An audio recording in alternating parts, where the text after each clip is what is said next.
વાસ્તવિક એ છે કે કોઈ દાન દેતું હોય અને જો એ આંખથી આપણે જોઈ ન શકીએ ને એ આંધળા જ છે. એની આંખ આવી રીતે જ જાય, કોઈનું સારું જોઈ ન શકે. આપણે એમ કહીએ ને કે આને બહુ અદેખાય છે, એમ કે ને અદેખાય.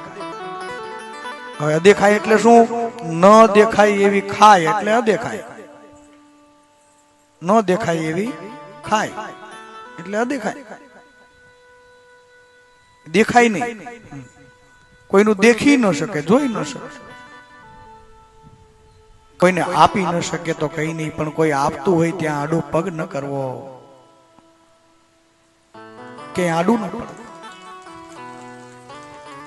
દ્રષ્ટિ સુધારી લેવી, કોઈનું સારું જોઈ શકે ને.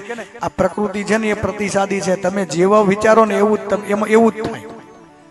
તમે કોઈનું સારું વિચારો, કોઈનું ભલું વિચારો અને જેટલાનું થાય એટલાનું કરો તો તમારું ઓટોમેટિક ભલું થાય.